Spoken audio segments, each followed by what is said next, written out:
සුබ දවසක් ඔයාලා හැම දිනාටම අදත් මගේ YouTube channel එකට ඔයාලව ගොඩාක් ආදරෙන් පිළිගන්නවා. ඉතින් මම හැමදම ගේන්නේ මගේ business video නේ. ඒ කියන්නේ අලුත් රැකියා අවස්ථා මම business එක කොහොමද කරන්නේ කියලා. ඒ වුණාට ඉතින් අද නම් මම ගේන්නේ අද මගේ හවස්වල ගෙවුනේ කොහොමද කියලාවත් ඔයාලත් එක්ක බෙදා ගන්න හැටි. ඉතින් මගෙත් එක්ක දිගටම රැඳිලා ඉන්න කියලා ආදරයෙන් ඉල්ලනවා. මාව subscribe කරපු ඔයාලට ගොඩාක් ස්තුතියි. ඒක මට ලොකු හයියක්. ඉතින් subscribe කරලා නැත්නම් subscribe කරන්න කියලාත් ගොඩාක් ආදරයෙන් ඉල්ලනවා. ඉතින් මේ මම හවස ලින්දට යන අතරේ ඒ කියන්නේ අපි මේ රෙන්ට් එකට ඉන්නේ මෙහෙ. ඉතින් මෙහි වතුර එන්නේ සතියට සැරයක් වගේ. දවස් 5කට 6කට සැරයක් වගේ තමයි වතුර එන්නේ. ඉතින් අපි 4 දෙනෙක් ඉන්නවනේ සතියේ. අයියා එන්නේ සිකුරාදාට. ඒත් ඉතින් 5 දෙනෙකුට වතුර මදි වෙයි කියලා බයයි ඉතින් ගොඩක් වෙලාවට. එතකොට මම රිදි හොදන්න නාගන්න හිම ලින්දර තමයි යන්නේ. ඒ කියන්නේ අපේ මේ ගේ ළඟ ලින්දක් තියෙනවා, පොඩි ලින්දක්. ගොඩාක් පාවිච්චි කරන සාමාන්‍යයෙන් එනවා. වතුර අඩු අය තමයි එන්නේ. ඉතින් මේ ලින්දට යන අතරේ තමයි වීඩියෝ එකක් ගත්තේ. දිගට මගෙත් එක්ක රැඳිලා ඉන්න කියලා ආරාධනා කරනවා ඔයාලට.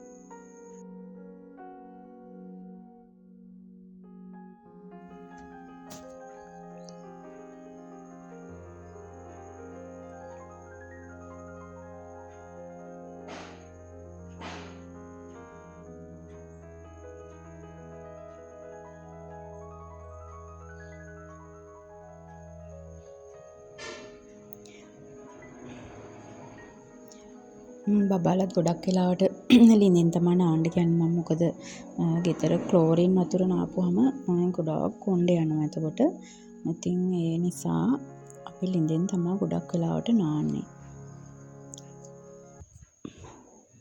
ඉතින් මේ බලන්නකො හරිම ලස්සනයි වතුර. පැහැදිලි. හරිම සනීපයි නාලේ වුණාම. ඉතින් ගෙදරදී අර ක්ලෝරින් වතුර පොඩ්ඩක් නානවා වගේ නෙවෙයි.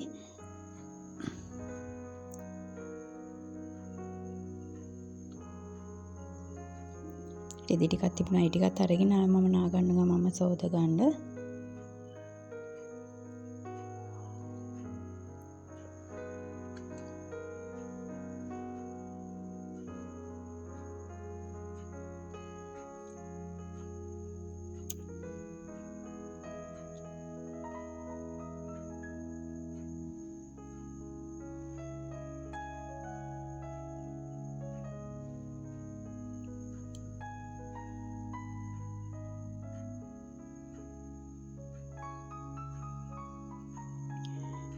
මම රෙදි ටික රින්සෝ දාලා නාලා වෙනකොට පෙඟිලා තියෙනවනේ. නාලි ඉවරලා ඉතින් රෙදි ටික සෝදාගත්තා.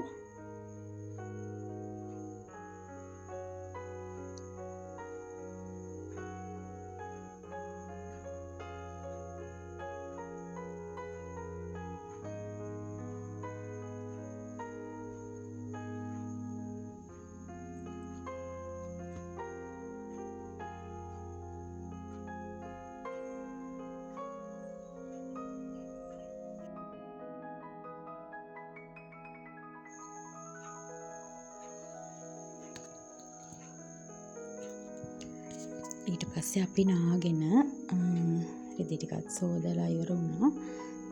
ගෙදර ඇවිල්ලා ඉතින් හවස වුණාට මම වනාගත්තා එළියෙම. මොකද වැස්ස වහින්න ගතියක් තිබුණෙත් නැහැ. මේ උදේ වතුර ටික හරි බහලා තියෙනවනේ.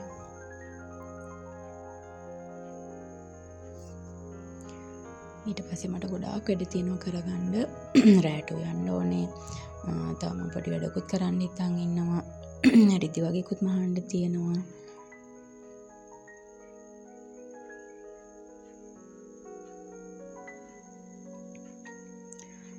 ඉතින් මේ තියෙන්නේ මම කඩෙන් ගත්ත ගෝවා ගහක්. හරිම ලස්සනයි මේක දැකපුවම මට ආසිතුණා. ඉතින් මේ තියෙන්නේ මේ බොන්ජි වැල් ටිකක්. ඒ ටික නම් දැන් ඉවර වීගෙනත් තියන්නේ. ඉතින් මේ ගෝවා ගහේ මේ රිකිලි ගොඩාක් තිබ්බා ගත්තී. මම ඒ ටික වෙන් කරගත්තා. ඉතින් මම හරිම ආසයි ගෝවා අතු ගෝවා හදන්න. ඒ කියන්නේ මම ගෙදර ඉස්සර කොහමරි පෝච්චි 20ක විතර අතු ගෝවා හදලා තිබුණා. සම්බෝල් කණ්ඩත් පුළුවන්, මලවල කණ්ඩත් පුළුවන්. හරිම ලේසියෙන් හදා ගන්න පුළුවන්. ඉතින් මම මේ ගොම පොහොර ටිකකුත් හොයාගත්තා.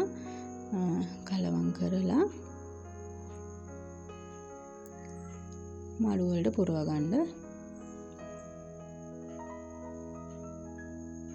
අතු ගෝවා මම බැලුවා මේ පැකට් එකක් ගත්තී එක පැලයක් රුපියල් 100ක් කිව්වා. ඉතින් එහෙම ගන්නවට වඩා මෙහෙම ලොකු ගහක් අරන් රිකිල්ලිය ගන්න පුළුවන්. ඒක නිසා මම ලොකු ගහක් ගත්තා. ඊට පස්සේ මේ පස්පුර වල ඉවර කරගත්තා මම.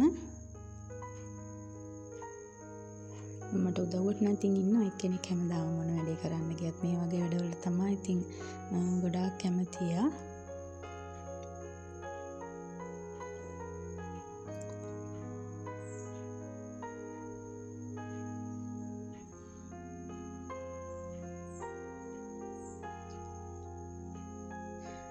කොහමරි ඒ රිකිලි ටිකෙන් මම බෑග් 7ක හදාගත්තා.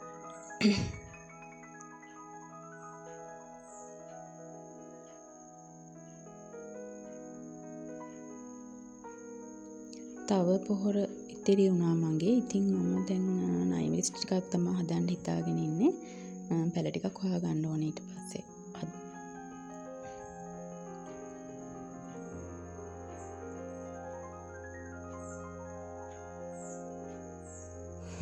පස්සේ පැල ටික හදලා වතුර දෙහෙම දාලා දැන් මම මේ ගේයස් කරලා අතු ගාගත්තා.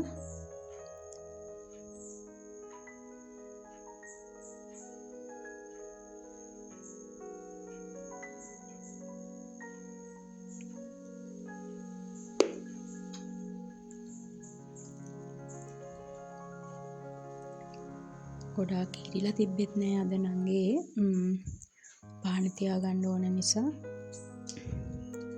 උයන්න කලින් මං අතු ගාගත්තේ.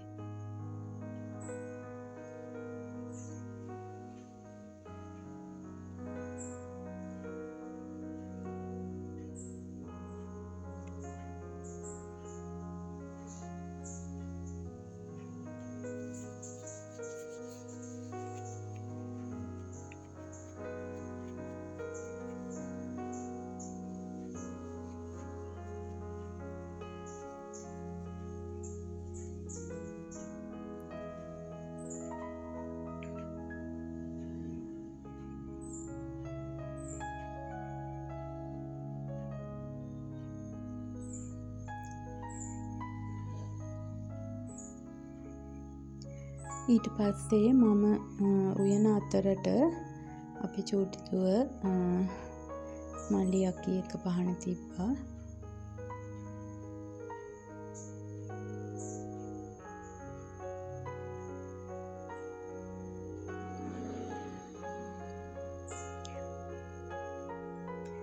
ඊට පස්සේ ඉතින් උයලා ඉවර වෙලා බෙඩ් ෂීට් වගේක් මහන්න තියෙන්නේ මට.